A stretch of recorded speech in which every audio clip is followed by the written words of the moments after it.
O Espetacular Homem-Aranha, filme de 2012, foi o primeiro reboot do Teoso nos cinemas e trouxe Andrew Garfield no papel principal. O filme até hoje divide opiniões, e há quem ame, mas também há quem odeia a visão do diretor Mark Webb. E nesse vídeo vamos juntos conferir 11 fatos e curiosidades a respeito do longa.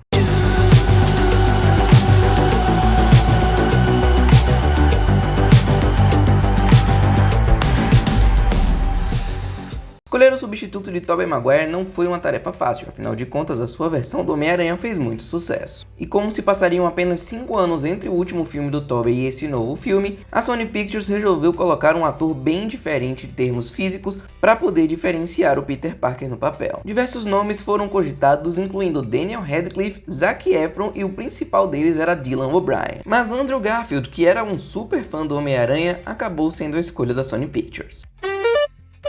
Andrew Garfield pode não ter agradado com seu Peter Parker, mas como Homem-Aranha ele é muito legal. Em entrevistas, o ator revelou que se dedicou muito ao papel, desde a parte física a outros detalhes menores. Ele ganhou bastante massa muscular e afirmou ter estudado até mesmo o comportamento de aranhas para poder viver melhor o herói.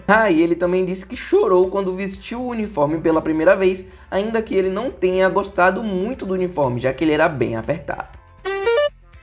Diferente da trilogia de Sam Raimi, Mark Webb optou por se aprofundar mais na mitologia do Aranha nos quadrinhos e trouxe aos cinemas a primeira paixão de Peter Parker, Gwen Stacy, como seu interesse amoroso para o filme. Vale lembrar que Gwen até apareceu em Homem-Aranha 3 interpretada por Bryce Dallas Howard, mas lá ela não teve tanto destaque. Para esse filme, Emma Stone venceu uma forte concorrência e foi escolhida para o papel, e ela acabou sendo um dos grandes destaques dessa franquia.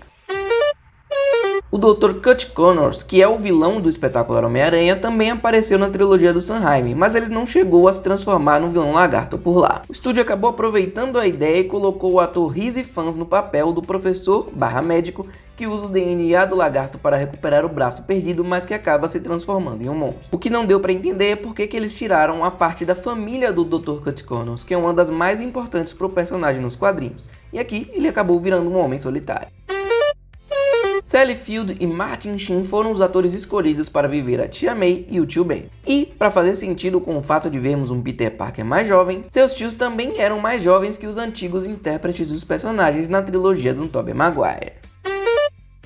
E falando na antiga trilogia, o filme estrelado por Andrew Garfield repete alguns elementos dos filmes de Tobey Maguire, como por exemplo, vemos a origem do Homem-Aranha após ele ser picado por uma aranha radioativa, a morte do Tio Ben e até mesmo uma briga do Peter com o Flash Thompson na escola. Mas também há fatores bem diferentes, como por exemplo, explorar um pouco mais a história dos pais de Peter Parker, que inclusive foi uma das peças de marketing do filme, e ligá-los diretamente a Curt Connors e a Oscorp. Falando nisso, não vemos diretamente o Norman Osborn no filme, mas a sua empresa aqui tem muito mais destaque do que na versão anterior. O Espetacular Homem-Aranha foi um dos primeiros filmes a filmarem suas cenas diretamente em 3D, sem precisar filmar primeiro em 2D e depois fazer a conversão para 3D na pós-produção. E essa novidade foi bem bacana e ajudou a fazer com que, por exemplo, o movimento do Homem-Aranha se balançando com as teias ficassem bem mais fluidos e realistas. Além disso, permitiu que fosse filmada uma cena inteira em primeira pessoa que deu uma vibe muito bacana, parecendo que você era o Homem-Aranha. O filme foi recebido com críticas mistas, com alguns considerando um reboot satisfatório e outros incomodados pela repetição de algumas histórias. Em termos de bilheteria, o longa acabou arrecadando menos que qualquer um da trilogia de Sam Raimi nos Estados Unidos e Canadá, mas superou o primeiro e o segundo filme de Tobey Maguire na bilheteria internacional. Na bilheteria total, o filme arrecadou 757 milhões de dólares, ficando atrás dos 3 filmes anteriores. Lançado em julho de 2012, apenas 3 meses após o primeiro encontro dos Vingadores nos cinemas, o Espetacular Homem-Aranha despertou bastante curiosidade de saber se teria alguma conexão ou não com o universo cinematográfico Marvel, mas isso nunca aconteceu.